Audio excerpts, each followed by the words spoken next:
Good morning once again. It's great to see everybody. We're very thankful that all of you could be with us this morning. We're starting our new series and I am excited about it. Excited maybe is the wrong word. I think I need it. Relationships can be complicated, can't they? Sometimes they can be really complicated. In Orlando, a 48-year-old man was shot to death by his wife after they fought over the remote control. In California, a man was stabbed to death by his girlfriend because he went out to the store and he brought home a McDonald's ham, egg, and cheese bagel instead of the 2 Egg McMuffins that she had asked for. In Dallas, a 37-year-old man was beaten to death by his roommate after they fought over controlling the thermostat. In Maryland, a 15-year-old boy was charged with the shooting death of a man who played reggae music over his stereo because he hated reggae music. Now, although these are extreme examples, these are extreme cases, relationships can be difficult. Especially maintaining a positive relationship is very difficult. As Christians, though, we are all going to have times of conflict. There are going to be times when we don't get along with those who are around us. There are going to be times when we don't get along with our friends, with our spouses, with our kids. At times, neighbors are going to seem unbearable. Employers are going to be crazy. Customers are going to be people we don't want to deal with. Maybe it's the government official who seems overly demanding or unfair. Maybe it's a relative or another Christian. It can come from anywhere. But relationships are difficult. Lloyd Perry writes in his book, Getting the Church on Target, he writes these words.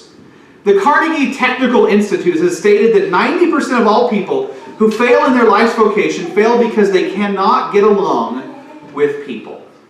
I want you to think about that. As we are talking about relationships and relationship status, most of the time we think that the main benefit is having a good relationship with someone. And while that is true, that is not the only benefit. What this Carnegie Technical Institute study found was, if we cannot learn how to get along with one another, we are not going to hold down a job.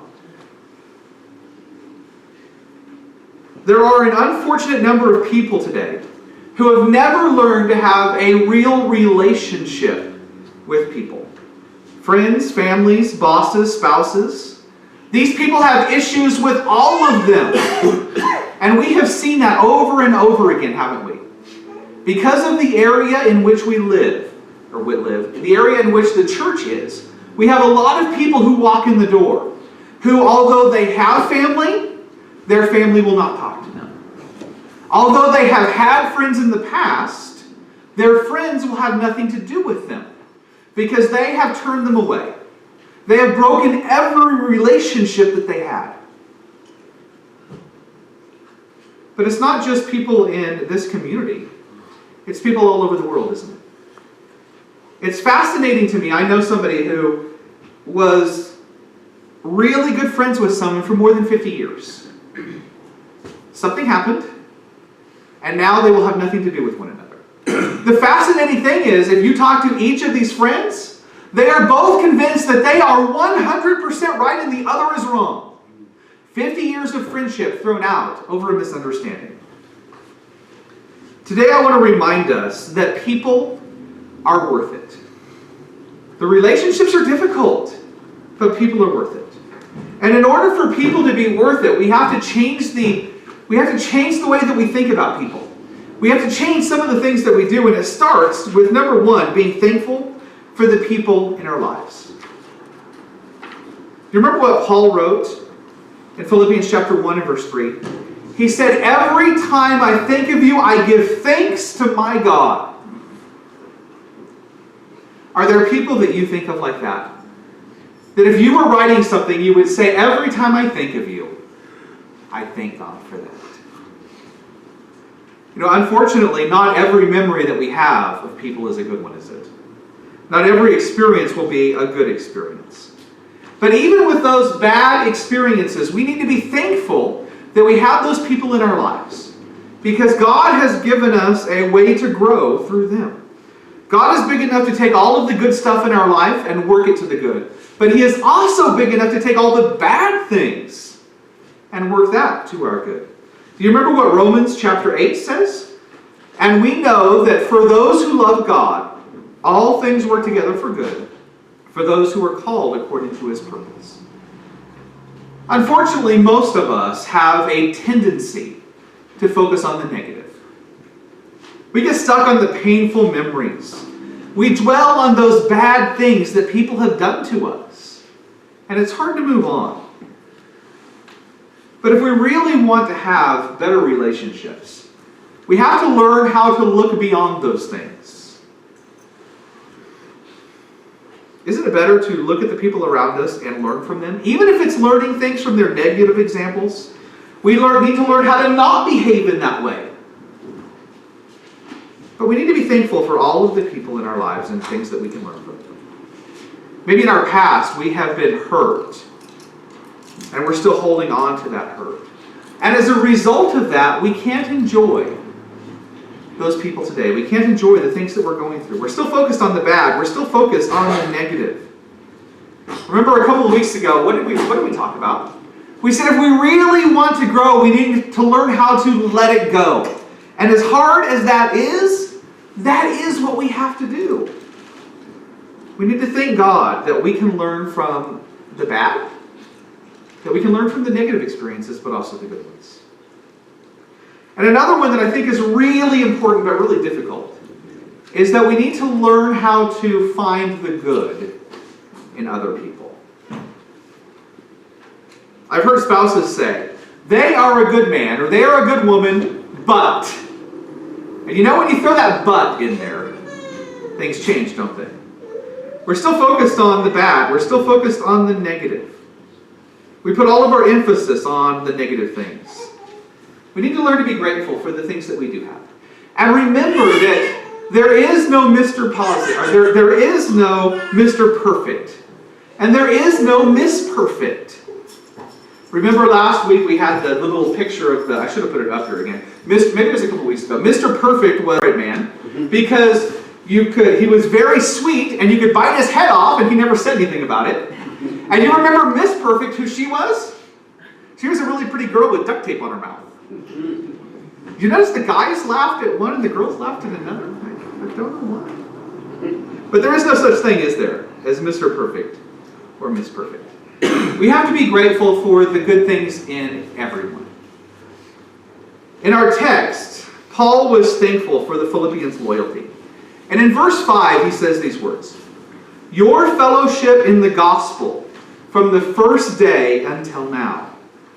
What he was saying is, I am thankful for your loyalty to God and your loyalty to me. Who has been loyal to you? Maybe it was someone at work. Maybe it was a friend. Maybe it was a husband. Maybe it was a wife. Maybe they didn't do anything spectacular, but neither did you. But time and time again, when you did things wrong, they stuck with you. They hung in there.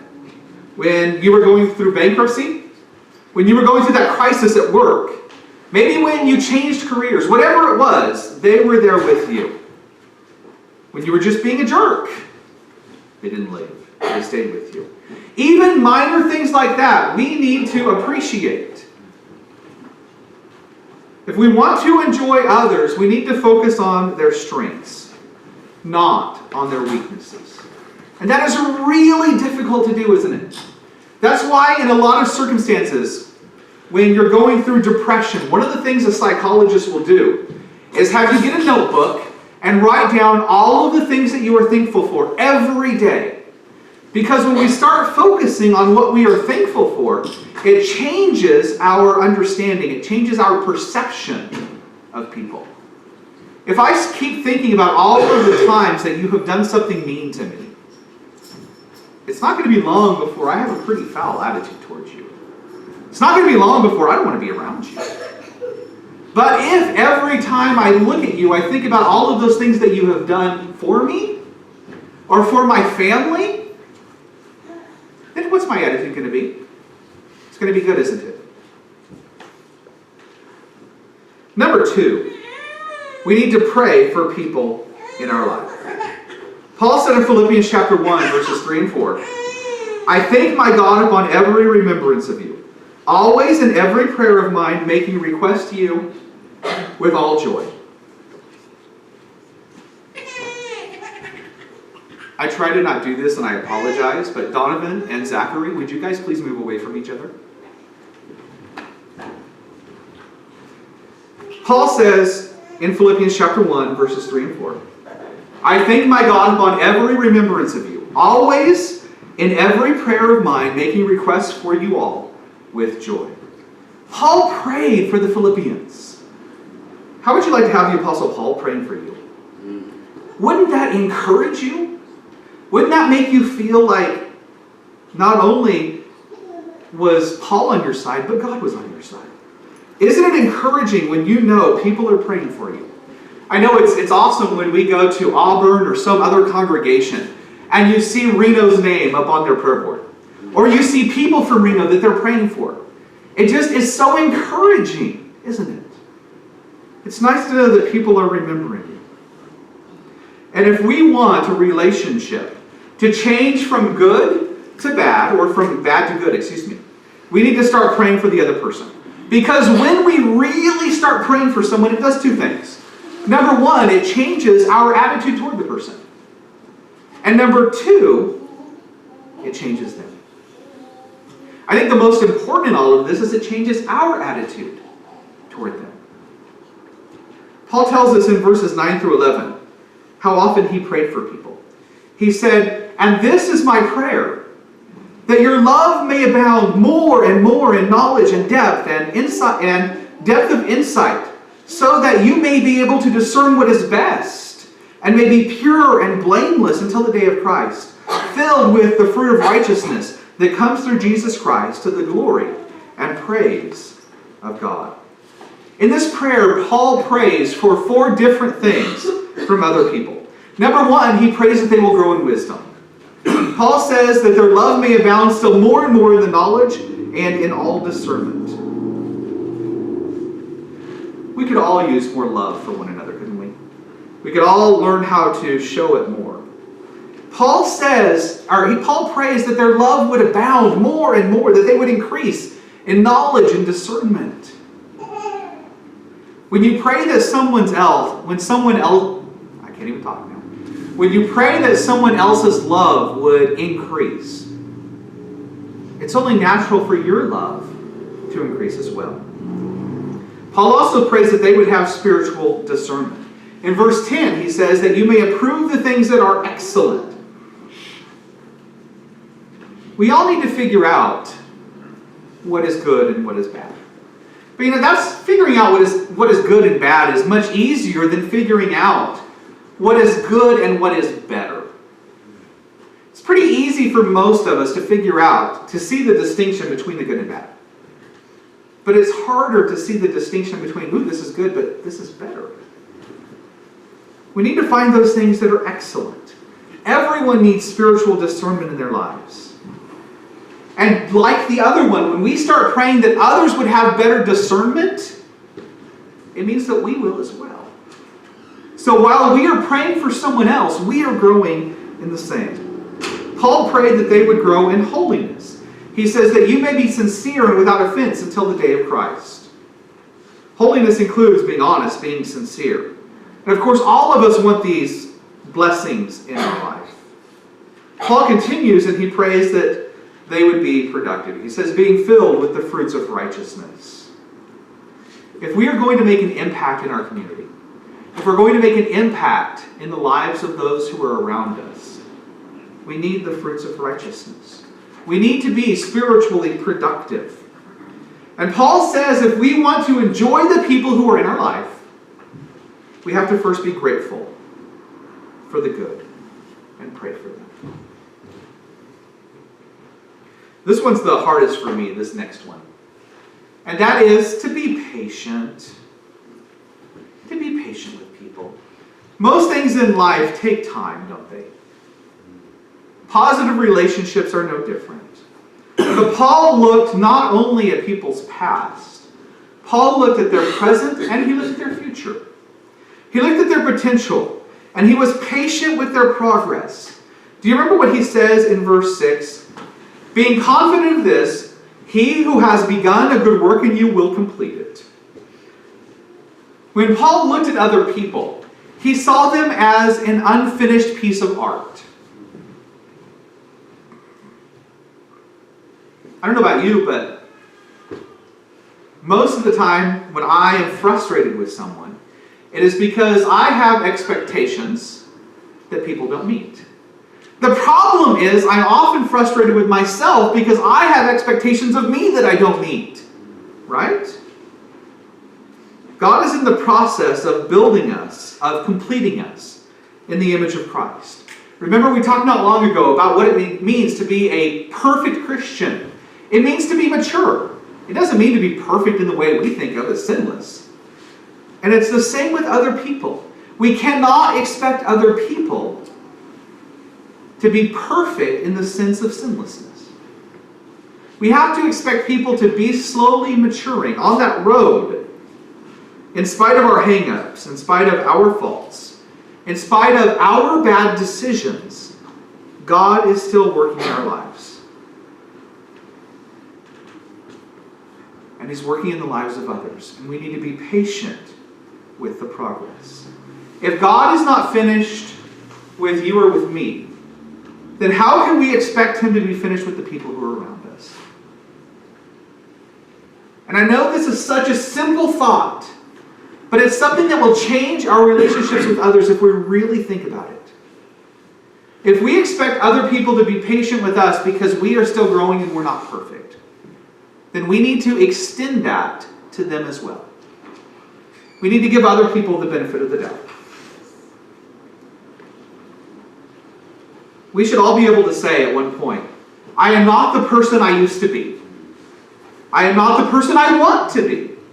But I am the person that God is, but I am the person that is allowing God to change me.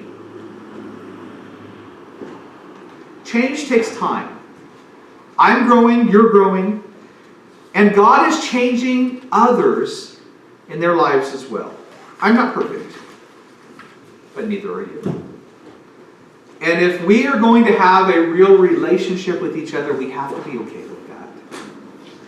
We have to be okay with the fact that none of us are where we want to be. We're still being changed, we're still in progress, and we're still growing. Let's make sure that we give each other the room to grow. Number 4, if we really are going to appreciate people in our lives and have the relationships that God wants us to, we have to love people.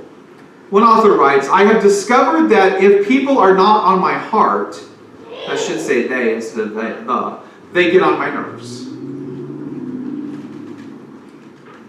And I know that, we normally don't use the word shut up, but I just thought this cartoon was perfect for this occasion. But Peter writes it a little differently than this saying. He says, above all things, have fervent love for one another, for love will cover a multitude of sins. What is he saying there? He's saying, if I really love you, I can get over the fact that you drive me nuts sometimes. Right? Or that's what you're thinking about me right now, right? Shut up and sit down. Paul is saying if we really love each other, we can get over a lot of things. Love begins with understanding. Maybe we don't know the background of the person that we're having problems with. Find out. Maybe they're way better today than they used to be 10 years ago. Give them the benefit of the doubt. Maybe they're in the process of working some things out. Listen to the problems. Figure out what it is that makes them tick. We can't really love someone unless we understand what they're going through. We have to understand the moods of the people that we're around. And recognize that everyone has a bad day from time to time. And maybe during one of those bad days is not the time to confront them about whatever it is. Love chooses the right time. Love chooses the right words. Now, we already know this passage, but Paul puts it great when he says, though I speak with the tongues of men and of angels, but have not love, I have become a sounding brass or a clanging cymbal. And though I have the gift of prophecy and understand all mysteries and all knowledge, And although I have faith so that I could remove mountains, but have not love, I am nothing. And though I bestow all my goods to feed the poor, and though I give my body to be burned, but have not love, it profits me nothing. Love suffers long and is kind. Love does not envy. Love does not parade itself, is not puffed up, does not behave rudely, does not seek its own, is not provoked, thinks no evil, does not rejoice in iniquity, but rejoices in truth. Bears all things, believes all things, hopes all things, endures all things. Love never fails. But whether there are prophecies, they will fail. Whether there are tongues, they will cease. Whether there is knowledge, it will vanish away. It's easier to talk about love than it is to live it, isn't it? But that doesn't take away the fact that we have to practice love. Just because it's not easy doesn't mean that it's not necessary. Listen to what John says in 1 John. He says, "By this we know love, that he laid down his life for us, and we ought to lay down our lives for the brothers." Jesus loved us so much that he gave his life for us.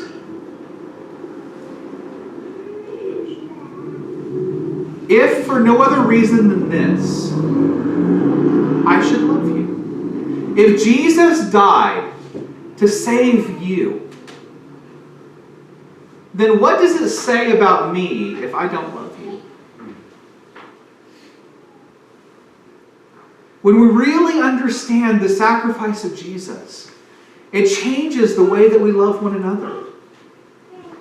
If we don't learn to enjoy the people that God placed around us, we are going to be miserable. People will rob us of our joy unless we learn to respond to them the way that Jesus did. You know, Christy sometimes calls me a joy sucker because I have a tendency to take the fun out of things. When we go somewhere or we watch a TV show, and it's like, do you know this isn't real, right? And so she calls me a joy sucker. But isn't that the same with a lot of people around us? There are some people that the room can just be a ball of fire and they walk in and it's like, shoo! It's like they're a big fire extinguisher and they just kill everything. We have to learn to look at people like that differently. As we come closer to the end of our lesson, I want us to take a little bit of a different twist here. I want us to kind of take a side trip for a moment. Because through the years, one of the things that we have learned is that in this location, sometimes people that walk in the door are different. They are different than us. And sometimes they're just downright different, right? It's human nature to want the church to be a constant and a consistent sanctuary. A place of peace, a place of tranquility, and a place of beauty. We want services to run smoothly. We want there to be no weirdness. We want everything to be perfect. But that's not reality. We want the facilities to be attractive and spotless. We want people to talk in quiet voices and to all get along with one another. But that's not always reality, is it? I remember one time we had a gentleman from Texas come and visit with us. And he was helping support the congregation here in Reno. I don't think everybody knew that at the time. But when he visited with us, he was helping support us. I didn't tell everybody because he didn't want people to know. But he was supporting the congregation here. And we were still at our other building, and we had one of the craziest services we have ever had. We had, and you know, that's saying a lot, huh? In the back, we had this drunk guy who all throughout service was asking all kinds of questions. During communion, we had like 4 people stand up and start asking questions. We had just the weirdest service that we had ever had. And the whole time I'm going, well, there goes that support. And afterwards I talked to him and I said, you know, this is what it's like sometimes. And he said, I loved it. He said, that is exactly what I picture the early church being like. Do you think everybody, when they came, hearing the gospel for the first time, sat quietly in their seat and went, oh, this is interesting? No, they said, Paul, what are you talking about here? And they started asking questions. He said, I loved it. But it wasn't calm. It wasn't the way that we think of as a perfect service. That's not the way it is to be in a living and active congregation. The only way to be in a neat, spick and span, tranquil church is to have a church with only you as its member. Anytime you add more than that, things start falling apart.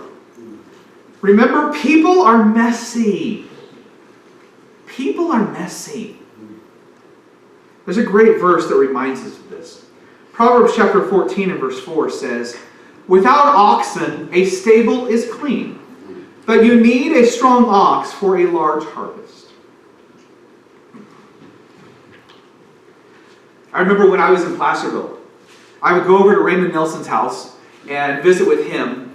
And every once in a while, he had some project going and I would help him with it. And there was almost always cow poop involved. I mean, if you know Raymond, that makes perfect sense. It was shoveling, it was sweeping out whatever it was. There was cow poop involved.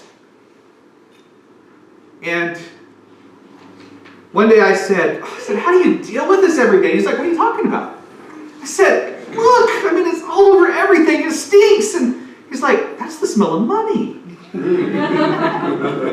It's perspective, isn't it? Sometimes we want that clean barn. Sometimes we want that clean congregation with no problems. But you know what that means? That means there's no oxen in it. If you have that nice, sweet congregation, that means there's nobody there. Or if they are there, they're not passionate about what they believe. They're just there for an hour to sit there, to listen, and go home. Sometimes there are things that can only be learned through the frustrations of relationships. Sometimes a mess can really be a beautiful thing. One author used a story from his personal life to illustrate this concept that is found in Proverbs chapter 14. He says this: "One summer during my college years, I was an intern for a church in Kansas that had a booming children's program. It had an amazing youth program. While I was there, they had remodeled their parlor to make it more beautiful for the women's group to use. Since the hall in front of it was where the kids went to all of their youth groups, the kids tended to hang around and look into that room because it was an impressive room. So the ladies decided they didn't want the kids in that room to mess anything up, so they padlocked the door. After all, they didn't want the kids in to mess up their beautiful parlor. In the years after that," he says, "I kept track of what was going on in that church. One day, someone forgot to padlock the parlor door. Some of the kids went in. They bounced around on the furniture, and they broke a lamp. Well, the women's group had an emergency meeting, and they decided that they would pay to have a new entrance made for the children's department. From that time on, the children entered through the outside entrance and were banned from even stepping foot into that wing of the church where the women's parlor stood. But it didn't stop there. They padlocked the kitchen. They padlocked the office. Because they wanted to protect them from those messy kids." Our author goes on to say, "I don't think it was coincidence that within 2 years, their booming children's and youth program dwindled to almost nothing." He says this: "The parlor was clean, tidy, and beautiful, but it was usually empty. As it turns out, the children's classrooms were also clean and tidy and wonderful, but empty. In the tension between clean and filled, clean won, and the church lost." This is hard for us because we want clean and tidy, not only in the church, but in our relationships with one another.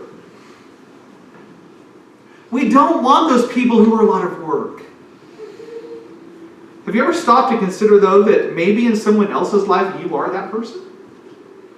Lori's shaking her head. I wasn't even looking at you this time, Lori. But have you ever stopped to consider that you may be that person in somebody else's life? That one that requires a lot of work. As God's servants, we are in the people business. A business that is sometimes messy, that is sometimes loud, that is often frustrating, unnerving, unpredictable. And to do it, we need patience, we need long-suffering, we need a sense of humor. But more than all of those things, we need grace. We need to extend grace to others. I want to leave us with one thought. Sometime an ox may walk into your life. Are you ready? Scripture makes it clear that people are worth it. But in order for us to really understand that, sometimes our thinking has to change. And so are you ready for an ox to walk into your life? We never want to close without offering an invitation song. If there's someone who has never given your life over to Christ, we invite you to do that. Or if you have, but you need the prayers of your brothers and sisters in Christ, please come forward as we stand and sing.